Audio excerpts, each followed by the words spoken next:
The first sound didn't belong to morning. 3 beats against hollow wood, deliberate and foreign, cutting through the familiar symphony of dawn. Spotted Hawk's eyes snapped open inside her lodge, fingers instinctively finding the bone handle of her skinning knife.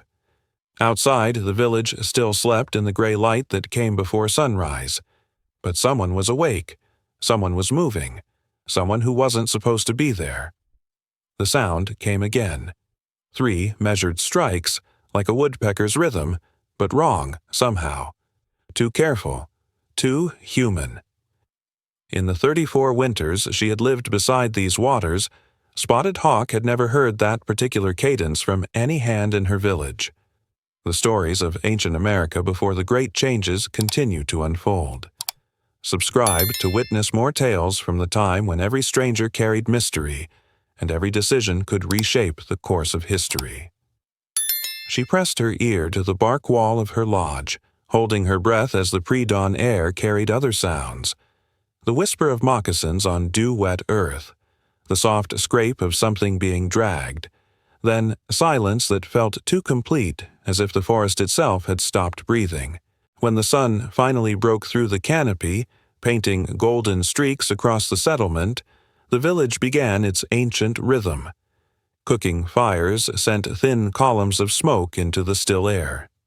Children emerged from family lodges, stretching and yawning as grandmothers began preparing the morning meal of dried fish and ground acorn bread. But today felt different from the moment Old Bear stepped outside his lodge near the eastern edge of the village. His weathered face creased into a frown as he studied the ground near the ceremonial fire circle. There, pressed deep into the soft earth, was a footprint that belonged to no one he knew. The print was longer than most in their village, with a distinctive wear pattern on the outer edge. More troubling still, it pointed directly toward the heart of their settlement, where families slept most vulnerably. Old Bear knelt beside the track, his experienced eyes reading the story written in disturbed soil. This person had moved carefully, deliberately, stopping often to observe. The depth of the impression suggested someone carrying weight beyond their own body. Silent Fox, the village's most skilled tracker, appeared at Old Bear's shoulder as if summoned by some invisible signal. Her dark eyes followed the elder's gaze to the foreign footprint, then began tracing a path only she could see. Within moments, she had identified 4 more tracks, each one telling the same story of careful observation and measured approach. "They circled us," Silent Fox whispered, her voice carrying the weight of implications that made Old Bear's stomach tighten. 3 times around the outer lodges, watching, learning our patterns.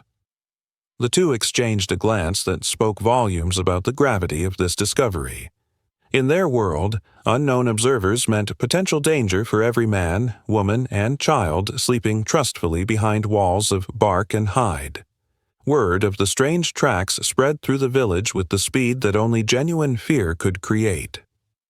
Within the span of a morning meal, every adult had seen the evidence for themselves. Mothers pulled their youngest children closer. Fathers checked their weapons and began discussing guard rotations in low, urgent voices. 3 ravens, the village's most respected war leader, stood in the center of the main gathering area, his expression grave as he addressed the growing crowd. "The tracks are fresh," he announced, his voice carrying clearly across the assembled villagers. "Made sometime between the last watch change and dawn. Whoever made them spent considerable time studying our defenses and daily patterns. The implications hung heavy in the morning air. An unknown observer meant questions that demanded immediate answers. Were they scouts for a larger force? Thieves planning a raid on their winter stores? Or perhaps refugees seeking sanctuary but afraid to announce themselves openly?" Young Mother Brings Water stepped forward, her infant son secured against her back in a cradleboard of woven willow. "My grandmother told stories of the shadow people," she said, her voice barely above a whisper. "Those who walk between villages, carrying news and sometimes bringing trouble from distant places."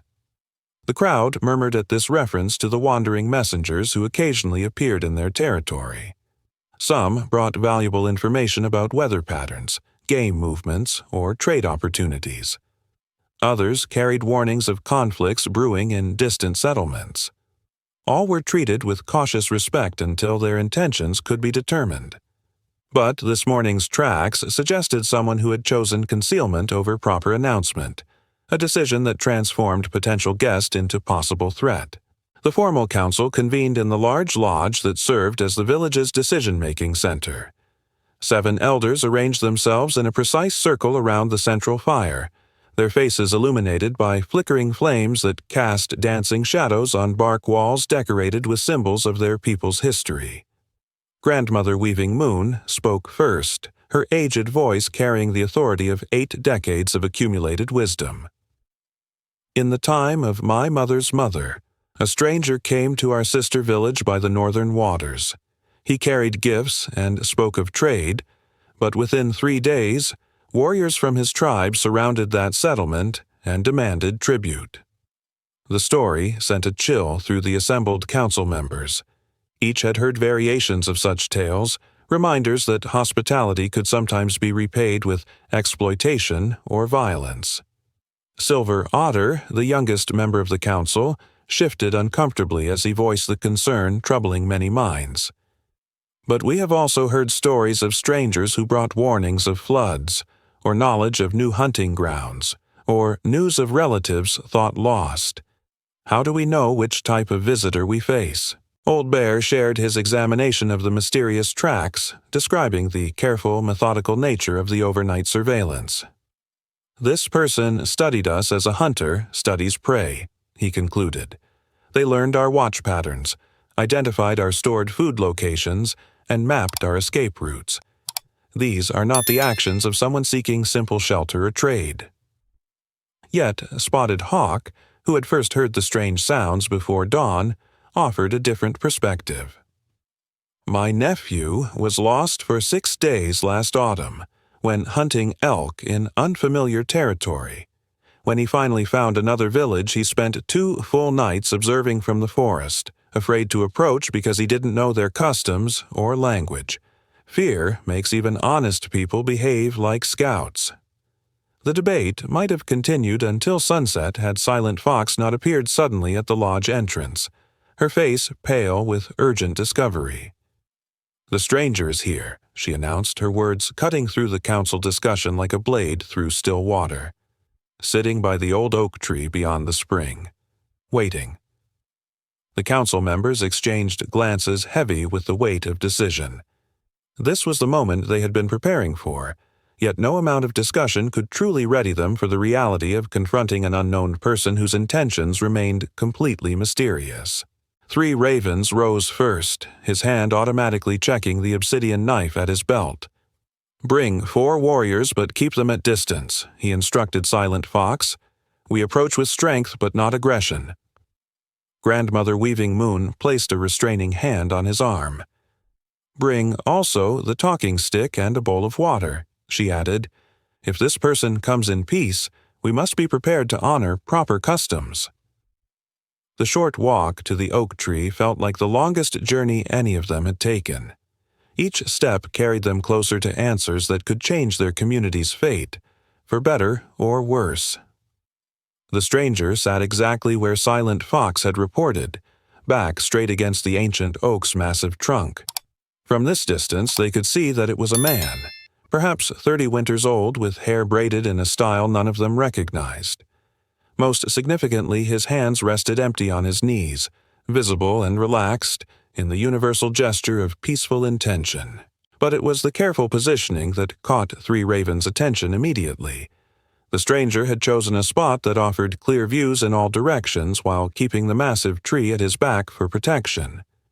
His travel pack lay within arm's reach, but its worn leather straps suggested long journeys rather than local movement. Old Bear stepped forward as the designated speaker, the talking stick held ceremonially in both hands. The stranger's eyes followed his approach without alarm, but with the alert attention of someone accustomed to reading subtle signs of danger or welcome. "I am Old Bear of the Water Running Over Stones people," he announced in the formal language used for first meetings with unknown tribes. You sit beside our sacred spring. We would know your name and purpose."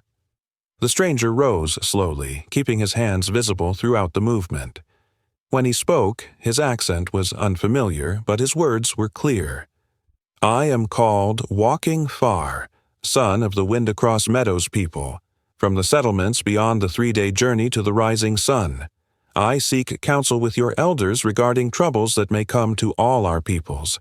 These words sent a ripple of tension through the small group. Troubles that affected multiple tribes usually meant warfare, disease, or natural disasters that could devastate entire regions. 3 ravens stepped forward, his posture alert but not openly threatening. "You studied our village through the night like a scout preparing for war. Why did you not announce yourself properly at sunset, as custom demands?" Walking Far's expression grew solemn as he gestured toward the eastern horizon. "Because I carry word of the shadow warriors, the ones who take captives in the dark hours before dawn. 3 villages have already fallen to their raids. I needed to know if this settlement had been touched by their evil before I entered, and possibly brought danger upon you." The stranger's words transformed the entire nature of their encounter. If his information proved accurate, their village faced a threat far more serious than one unknown visitor. Shadow warriors were the stuff of whispered tales, groups of displaced fighters who survived by raiding peaceful settlements for food, tools, and people to sell as slaves to distant tribes. Grandmother Weaving Moon motioned for everyone to sit in a circle around the stranger, a gesture that acknowledged his right to speak as a messenger deserving of serious attention. "Tell us of these raids," she commanded, her voice carrying the authority of generations. Walking Far reached slowly into his travel pack, withdrawing a piece of carved bone bearing unfamiliar markings. "This was taken from the wreckage of Swift River Village, 2 days' walk from here. The Shadow Warriors left it as a warning to other settlements." The bone fragment showed clear tool marks from obsidian blades, but also bore burn damage that spoke of lodges set ablaze. Most disturbing of all, it carried carved symbols that none of them recognized, suggesting these raiders came from territories beyond their traditional knowledge. "They move in groups of 15 to 20 warriors," Walking Far continued, his voice steady despite the gravity of his message.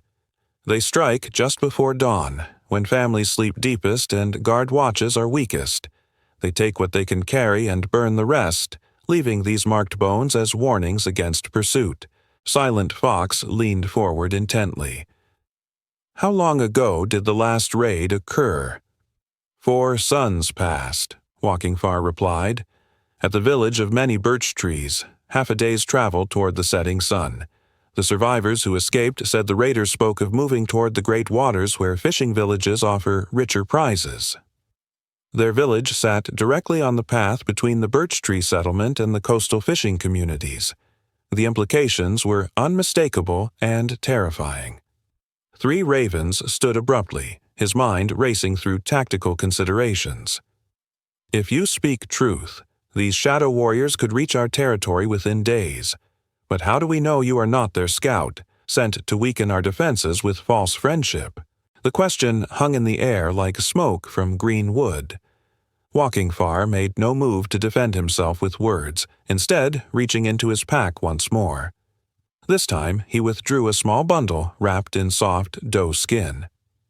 "I carry this from Bright Star Woman of the Birch Tree Village," he said, carefully unwrapping what appeared to be a child's moccasin, beautifully decorated with porcupine quills and patterns that spoke of loving craftsmanship. "She gave it to me, as her children lay dying from wounds made by shadow warrior blades. She made me promise to warn other villages so that no more children would suffer as hers had." Grandmother Weaving Moon reached out to touch the small shoe with trembling fingers. Every person in their circle could imagine the desperation of a mother watching her children die, begging a stranger to prevent other families from sharing her tragedy. Old Bear cleared his throat roughly. "Even if your warning proves true, why should we trust you enough to let you stay among us? Your knowledge of our defenses suggests skills that could serve enemies as easily as friends." Walking Far met his gaze steadily. "Because I have already proven my intention by approaching openly once I determined you were not compromised by the Shadow Warriors. If I served them, your guards would be dead and your families would already be their captives." The brutal logic of this statement settled over the group like a heavy blanket. Indeed, someone with his clearly demonstrated tracking and observation skills could have caused considerable damage during his night of surveillance if destruction had been his goal. 3 ravens called for a brief private conference among the village's decision-makers. The group moved a short distance away, keeping the stranger in sight while they debated rapidly in hushed voices. "Every instinct tells me to trust him," Spotted Hawk argued urgently. "His story explains his careful approach, and the evidence he carries bears the mark of genuine tragedy." Silver Otter shook his head uncertainly. "But accepting his warning means preparing for war against an enemy we've never seen. We could exhaust ourselves building defenses against phantoms."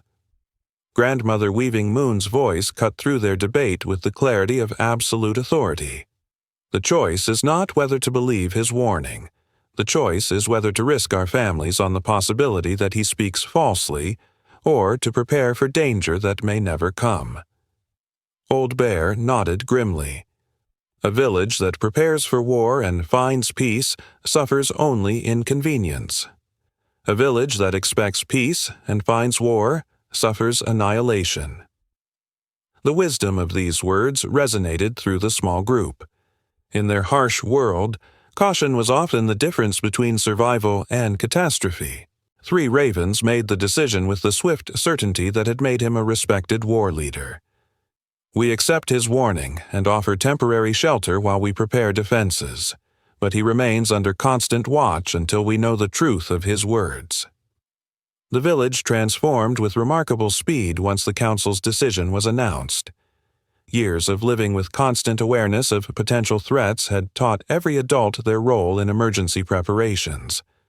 Women began gathering children into the most defensible lodges, while men checked weapons and organized patrol schedules. The elderly started moving valuable supplies to hidden caches in the forest, following plans that had been refined through generations of wisdom. Walking Far proved his value immediately by sharing detailed knowledge of Shadow Warrior tactics. "They always attack from the direction of the rising sun," he explained to 3 ravens and the other war leaders. "They use the dawn light to blind defenders while concealing their own movements in the shadows." This information allowed the village's defenders to position themselves more effectively, using their knowledge of local terrain to create advantages the raiders wouldn't expect. Silent Fox worked with Walking Far to identify the best escape routes for families who couldn't fight, while Spotted Hawk organized the other women to prepare mobile food supplies that could sustain refugees if the village had to be abandoned. Most importantly, 3 ravens sent swift runners to warn neighboring settlements, spreading the alarm through their network of allied communities. Whether Walking Far proved truthful or not, the information was too important to keep secret. As darkness settled over the village, Walking Far sat by the central fire, sharing more details of his journey with anyone brave enough to listen. His voice carried the weight of genuine grief as he described the destruction he had witnessed. "The Birch Tree Village had stood for 7 generations," he said, staring into the dancing flames. "Children played where their great-grandparents had played. Elders told stories beside fires that had burned continuously for longer than living memory. Now there is nothing but ash and silence." Spotted Hawk handed him a bowl of venison stew, noting how his hands shook slightly as he accepted the gift. Whatever else this man might be, he had clearly seen genuine horrors. "What became of the survivors?" asked young Mother Bringswater, her own infant sleeping peacefully in her arms. "Some fled to relatives in distant villages. Others joined my journey, spreading warnings to any settlement that would listen. But many—" Walking Far's voice trailed off into silence heavy with implications. Grandmother Weaving Moon leaned forward on her walking stick. "Tell us of your own people, Walking Far. Why do you travel alone rather than protecting your own village?" The stranger's expression grew even more sorrowful. "Because my village no longer exists. We were the first to face the shadow warriors before we understood their true nature. I survived only because I was hunting far from home when they came. When I returned." He gestured helplessly, unable to complete the sentence. The circle of listeners absorbed this revelation with the sobering understanding that they were hosting not just a messenger, but a man who had lost everything to the very danger he now warned them about. The village settled into an uneasy sleep as the first organized watch in months began their vigil. 3 ravens had arranged the guards in overlapping patterns that Walking Far agreed would be difficult for raiders to predict or overcome. Walking Far himself was given a sleeping place in Old Bear's lodge, an honor that acknowledged his guest status while keeping him under subtle observation. As the evening wound down, he sat by the elder's small fire, carefully maintaining his weapons with the practiced movements of someone accustomed to constant readiness. "You carry the manner of a warrior," Old Bear observed, watching the stranger's methodical care of his obsidian-tipped spear. "Yet, you speak like a peace chief. Which were you, before the shadow warriors came?" Walking Far paused in his work, considering the question carefully. "I was a hunter and a father of 3 children. The shadow warriors taught me to be a warrior. The loss of my family taught me to value peace above all things." These words carried a truth that needed no elaboration. Old Bear nodded and prepared his own sleeping robes, understanding that some experiences changed people so fundamentally that their former selves became unreachable memories. Outside their lodge, the guards maintained their careful watch while the majority of the village tried to rest despite their fears. Children slept fitfully, sensitive to the tension that permeated the settlement, even as their parents tried to maintain normal routines. The attack came not that night, nor the next, but 3 days later, exactly as Walking Far had predicted. The shadow warriors arrived in the gray hour before true dawn, moving silently through the forest with the practiced skill of predators who had refined their techniques through multiple successful raids. But this time, they found not sleeping prey but alert defenders who understood their methods and had prepared accordingly. The battle was brief and decisive, with the raiders fleeing after suffering casualties they had never experienced in previous attacks. Walking Far fought beside 3 ravens with the fierce skill of a man protecting his adopted family, proving beyond all doubt that his warnings had been genuine and his loyalty was real. As the sun rose over a village that still stood because of one stranger's courage, the community gathered to count their blessings. No lives had been lost among the defenders, though several bore wounds that would remind them of this night for the rest of their lives. Walking Far himself had taken a deep gash across his shoulder while protecting young Mother Brings Water and her infant during the final moments of the fight. Spotted Hawk cleaned and bound his wound with the gentle care reserved for honored family members. "You saved us," she said simply, speaking words that echoed the feelings of everyone in their community. Walking Far winced as she tightened the bandaging, but managed a tired smile. "You saved me first by choosing to trust despite your fears. A man with nothing left to lose finds new life when others offer him the chance to belong again." 3 ravens approached with the formal bearing that marked important announcements. "The council has voted. We invite you to stay among us for as long as you choose. Our village will be your village. Our people will be your people." The offer carried the weight of complete acceptance into their community, a gift that few strangers ever received and that Walking Far clearly treasured beyond measure. 6 months later, Walking Far had become simply Far to his adopted family, the man who tended the sacred fire and taught young hunters the skills of long-distance tracking. His knowledge of the wider world had enriched their community's understanding, while his grateful loyalty had earned him a place of genuine respect. The shadow warriors never returned to their territory, having learned that some villages were no longer easy prey. Word spread through the trade networks of their defeat, serving as a warning to other raiders and an inspiration to other communities.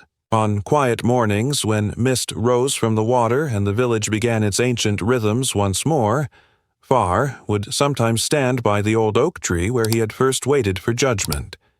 His presence there had transformed from threat to blessing, proof that wisdom sometimes came in unexpected forms. Spotted Hawk often joined him during these morning reflections, both of them understanding without words the miracle of trust that had saved them all. In a world where strangers usually brought danger, they had discovered that sometimes they brought deliverance instead. The children who played in the village now would grow up knowing that their elders had made a choice that preserved their future, a decision to risk trust when fear might have seemed safer. That lesson would serve them well in their own times of testing.